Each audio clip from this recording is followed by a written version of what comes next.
Hello friends, welcome back to our channel Mums Daily. ഇന്ന് ഞാൻ വന്നിരിക്കുന്നത് റവ കൊണ്ടുണ്ടാക്കുന്ന ഒരു അടിപൊളി മധുരത്തിൻ്റെ റെസിപ്പിയാണ്. നമ്മുടെ വീട്ടിൽ എപ്പോഴും ഉണ്ടാവുന്ന റവ, പാല്, പഞ്ചസാര ഇതെല്ലാം വെച്ചിട്ടാണ് നമ്മൾ ഈ ഒരു അടിപൊളി നല്ല സ്വാദിഷ്ടമായിട്ടുള്ള വായിലിട്ട് അരിഞ്ഞു പോകുന്ന തരത്തിലുള്ള ഒരു മധുരം ഉണ്ടാക്കിയെടുക്കുന്നത്.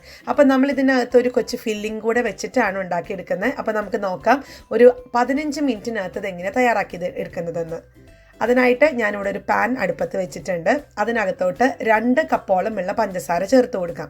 നിങ്ങൾ ഏത് കപ്പാണോ എടുക്കുന്നത് ആ കപ്പ് തന്നെയായിരിക്കണം ഇനി റവ, പാല് ഇതെല്ലാം അളക്കാൻ വേണ്ടി ഉപയോഗിക്കുന്നത്.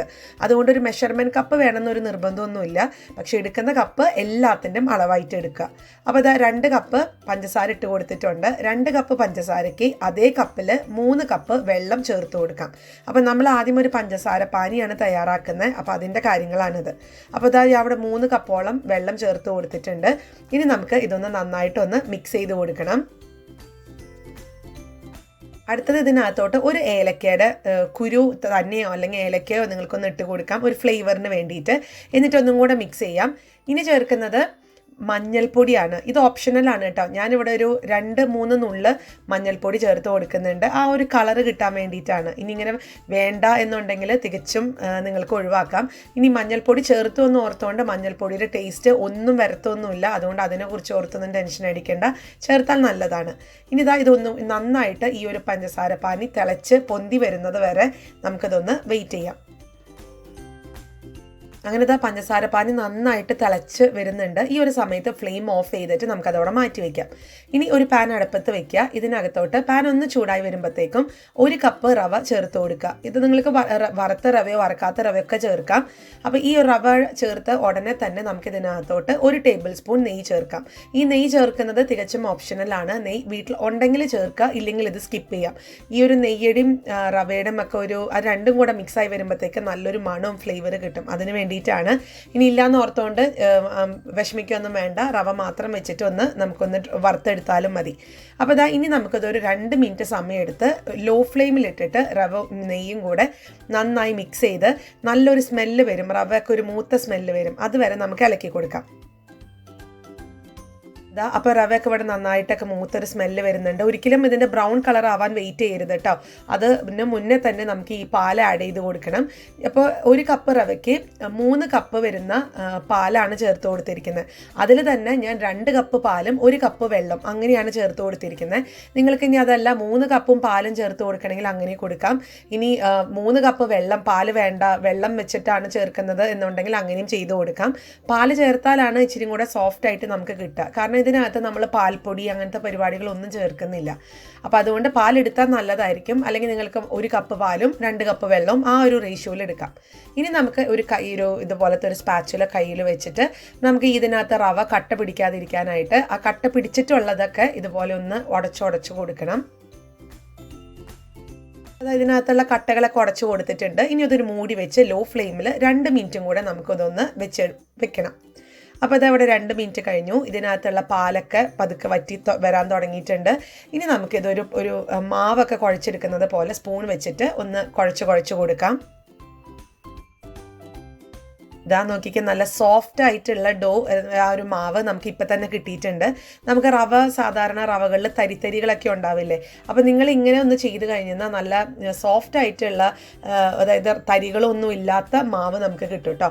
അപ്പോൾ അതിനി ഫ്ലെയിം ഓഫ് ചെയ്യുക. ഇനി ഇതൊരു പാത്രത്തിലോട്ടൊന്ന് മാറ്റി വയ്ക്കാം. ഇനി കുഴയ്ക്കാൻ പറ്റുന്ന ഒരു ചൂടോട് കൂടെ തന്നെ നമുക്ക് അല്പം എണ്ണ വേണമെങ്കിൽ കയ്യിൽ തടവി കൊടുക്കാം, അല്ലെങ്കിൽ നെയ്യോ തടവി കൊടുത്ത് ഇത് നമുക്കൊന്ന് കുഴച്ചെടുക്കണം. അങ്ങനെ നല്ല പഞ്ഞി പോലത്തെ നല്ല സോഫ്റ്റ് ആയിട്ടുള്ള മാവ് ഇവിടെ റെഡിയാണ്. അപ്പോൾ ഇത് നമുക്ക് ഇതിനകത്തൊരു ഫില്ലിങ് വേണമെന്ന് ഞാൻ പറഞ്ഞല്ലോ. അപ്പോൾ ആ ഒരു ഫില്ലിങ് വെക്കാൻ വേണ്ടിയിട്ട് ഞാൻ വേറൊരു ബൗൾ എടുത്തിട്ടുണ്ട്. അതിനകത്തോട്ട് ഈ ഫില്ലിങ്ങിൽ നിന്ന് വളരെ കുറച്ച് ഇത്രയും പിടിയുള്ള നമ്മുടെ കൈപ്പിടിയുടെ ഒരു കാൽ എന്താ പറയുക അളവിലുള്ള ഒരു ഭാഗം നമുക്ക് വേറൊരു ബൗളിനകത്തോട്ട് മാറ്റി വയ്ക്കാം. എന്നിട്ട് അതൊന്ന് ചെറുതായിട്ടൊന്ന് കുഴച്ച് കൊടുക്കുക. അതിനുശേഷം അതിനകത്തോട്ട് നിങ്ങൾക്ക് ഇഷ്ടമുള്ള ഡ്രൈ നട്ട്സ് ചേർത്ത് കൊടുക്കാം. ഞാനിപ്പോൾ ഇവിടെ 1/2 ടീസ്പൂണോളം വരുന്ന കശുവണ്ടിയും 1/2 ടീസ്പൂൺ പിസ്തയൊക്കെയാണ് ചേർത്ത് കൊടുത്തിരിക്കുന്നത്. ഒപ്പം അല്പം കളർ ചേർത്ത് കൊടുക്കുന്നുണ്ട്, തികച്ചും ഓപ്ഷണലാണ് നിങ്ങളുടെ കയ്യിൽ. ഞാനിപ്പോൾ ഇവിടെ ബീട്രൂട്ടിൻ്റെ നീരാണ് ചേർത്ത് കൊടുത്തിരിക്കുന്നത്. അത് പക്ഷേ ഇതിനകത്ത് കളറ് പക്ഷേ ഈ ഒരു എന്താ പറയുക, ക്യാമറയിൽ അത് വേറൊരു ചുവപ്പ് കളറൊക്കെയാണ് വരുന്നത്. സത്യത്തിൽ ഇത് ബീട്രൂട്ടിൻ്റെ ആ ഒരു എന്താ പറയുക ഡാർക്ക് ആയിട്ടുള്ള ഒരു പിങ്ക് കളർ ഉണ്ടല്ലോ, അതാണ് വന്നിരിക്കുന്നത് കേട്ടോ.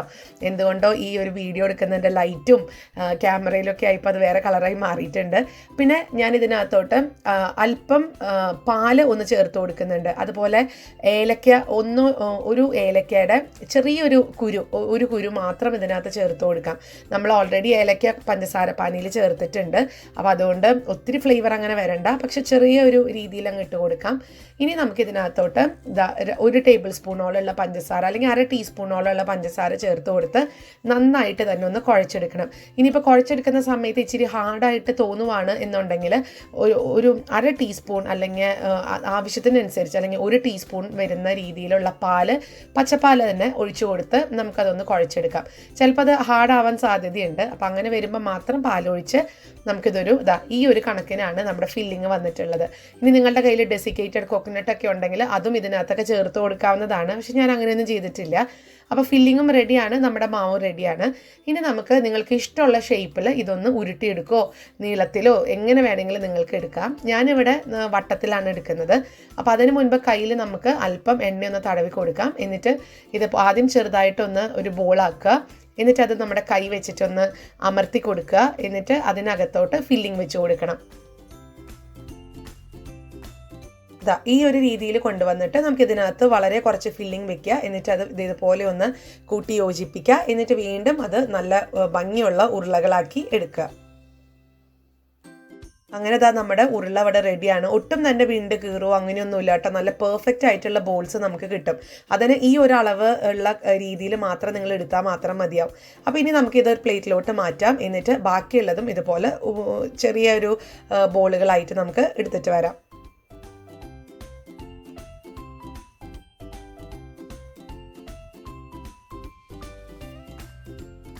അങ്ങനെ എല്ലാ ബോൾസും ഇവിടെ റെഡിയാണ്. ഞാൻ അത്യാവശ്യം നല്ല വലിപ്പത്തിലാണ് എടുത്തിരിക്കുന്നത്. നിങ്ങൾക്ക് എത്ര വലിപ്പം വേണ്ടാന്നുണ്ടെങ്കിൽ ചെറുതായിട്ട് എടുക്കാം കേട്ടോ. ഇനി നമുക്കിതൊന്ന് വറുത്തെടുക്കണം. അതിനായിട്ട് ഒരു പാത്രത്തിൽ എണ്ണ ചൂടാവാൻ വെച്ചിട്ടുണ്ട്. എണ്ണ നന്നായി ചൂടായി വന്നിട്ടുണ്ട്. എന്നിട്ട് ഇതൊരു മീഡിയം ഫ്ലെയിമിലോട്ട് കുറയ്ക്കാം. അതിനുശേഷം നമുക്ക് ഓരോ ബോൾസും ഇതുപോലെ ഒന്ന് എങ്ങനെ ഇതിൻ്റെ ആയി എന്നറിയാൻ വേണ്ടിയിട്ട് ആ നല്ലൊരു ബ്രൗൺ കളർ വരും. ആ ഒരു ബ്രൗൺ കളർ വരുന്നത് വരെ നമുക്കിതൊന്ന് വറുത്തെടുക്കണം. അതുപോലെ ഒത്തിരി അങ്ങനെ വറുത്തെടുക്കും എന്നാ പറയുക, പെട്ടെന്ന് തന്നെ ആയി കിട്ടും കേട്ടോ. കാരണം ഇതിനകത്തുള്ള റവയൊക്കെ നന്നായിട്ട് വെന്തിട്ടുള്ളതാണ്. പിന്നെ നമുക്ക് ആ ഒരു ബ്രൗൺ കളർ വരുന്നത് വരെ മാത്രം ഒന്ന് വറുത്തെടുത്താൽ മതി. അങ്ങനെ നമ്മുടെ ആദ്യത്തെ ഒരു ബോൾ ഇവിടെ റെഡിയാണ്. കണ്ടോ, ഇതിങ്ങനെ തന്നെ സ്നാക്കായിട്ട് കഴിക്കാൻ നല്ല രുചിയാണ് കേട്ടോ. നിങ്ങൾക്ക് ഇനിയിപ്പോൾ അങ്ങനെ പഞ്ചസാര പാനീര് പരിപാടിയൊന്നും ഇഷ്ടമല്ല, സമയം ഒത്തിരി എടുക്കുന്നു എന്ന് തോന്നുവാണെങ്കിൽ അത് മാറ്റി ഇങ്ങനെ തന്നെ നമുക്ക് കുഞ്ഞുങ്ങൾക്ക് നല്ല റോൾസുകളായിട്ട് കൊടുക്കാൻ പറ്റും.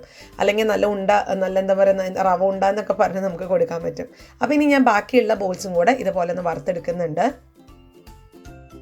അങ്ങനെ എല്ലാ ബോൾസും ഇതേപോലെ ഈ ഒരു കളറിൽ വറുത്തെടുത്തിട്ടുണ്ട്. ഇനി കുറച്ചും കൂടെ ഡാർക്ക് ആവണമെന്നുണ്ടെങ്കിൽ അങ്ങനെയും ആവാട്ടോ. ഇനി നമുക്ക് ചെയ്യാനുള്ളത് പഞ്ചസാര പാനി തയ്യാറാക്കി വെച്ചിട്ടുണ്ടല്ലോ, അതിനകത്തോട്ട് ഈ ബോൾസ് എല്ലാം ഇട്ട് കൊടുക്കണം. അതിനുശേഷം നമുക്ക് ഫ്ലെയിം അടുപ്പത്ത് വെച്ച് ലോ ഫ്ലെയിമിൽ 2 മിനിറ്റ് ഈ ഒരു പഞ്ചസാര പാനി തിളയ്ക്കാൻ വേണ്ടിയിട്ട് ഒന്ന് വിട്ട് കൊടുക്കണം. അപ്പം ആദ്യം ഞാൻ ഈ ബോൾസൊക്കെ ഒന്ന് ഇട്ട് കൊടുക്കുന്നുണ്ട്. അതിനുശേഷം അടുപ്പത്ത് വെച്ച് ഒന്ന് മൂടി വെച്ച് 2 മിനിറ്റ് നമുക്കിതൊന്ന് തിളപ്പിക്കാൻ വിടാം. അപ്പോൾ 2 മിനിറ്റ് കഴിഞ്ഞു. ഞാൻ ഫ്ലെയിം ഓഫ് ചെയ്തിട്ടുണ്ട്. കണ്ടോ, നന്നായിട്ട് സോഫ്റ്റ് ആയിട്ട് വരും. ഇതെന്തിനാ ചെയ്യണമെന്ന് വെച്ച് കഴിഞ്ഞാൽ ഇപ്പോൾ നമുക്കൊക്കെ സമയക്കുറവുള്ളത് കൊണ്ട് ഇത് വെള്ളത്തിൽ മുങ്ങിക്കിടന്ന് അല്ലെങ്കിൽ പഞ്ചസാരയിൽ മുങ്ങിക്കിടന്ന് വരാനൊക്കെ ഇച്ചിരി സമയം എടുക്കും. അപ്പോൾ അങ്ങനെയൊക്കെ ഉണ്ടെങ്കിൽ ഇതുപോലെ ഒന്ന് ചെയ്ത് കഴിഞ്ഞാൽ പെട്ടെന്ന് തന്നെ ഈ ഒരു ഉരുളകൾ സോഫ്റ്റ് ആയിട്ട് കിട്ടും. പിന്നെ ഇടയ്ക്കിടയ്ക്കൊന്ന് ഇതുപോലെ ഒന്ന് കൊടുക്കണം, ഇതുപോലെ ഒന്ന് ഇളക്കി കൊടുക്കണം എന്ന് മാത്രം. അപ്പോൾ ഈ വെള്ളം ഈ പഞ്ചസാര പാനി ചൂടാറുന്നത് വരെ ഒന്ന് വെയിറ്റ് ചെയ്യാം. അപ്പോൾ അതവിടെ ഒരു 10 മിനിറ്റ് കഴിഞ്ഞപ്പോഴത്തേക്കും കണ്ടോ ഇത്രയും സോഫ്റ്റ് ആയിട്ട് വന്നിട്ടുണ്ട്. അപ്പോൾ സൂക്ഷിച്ചെടുത്തില്ല എന്നുണ്ടെങ്കിൽ അത് പൊട്ടിപ്പോകും കേട്ടോ. സൈഡുകളിലൊക്കെ ഞാൻ എടുത്തിരിക്കുന്ന പാത്രം വീതിയുള്ള പാത്രമായിരുന്നില്ല, കുഴിയുള്ള പാത്രമായിരുന്നു. അപ്പോൾ ഇതാണ് നോക്കിക്കുക, നല്ല ഡബിൾ കളറിൽ വരുന്ന നമ്മുടെ സൂപ്പറായിട്ടുള്ളൊരു മധുരം ഇവിടെ റെഡിയാണ്. ആർക്കും ഉണ്ടാക്കാം. ഇതിനു വേണ്ടി പാൽപ്പൊടി അങ്ങനത്തെ വലിയ കാര്യങ്ങളൊന്നുമില്ല, വളരെ സിമ്പിളായിട്ടുള്ള കാര്യങ്ങളാണ്. എല്ലാവരും തയ്യാറാക്കി നോക്കുക, തീർച്ചയായിട്ടും ഇഷ്ടപ്പെടും.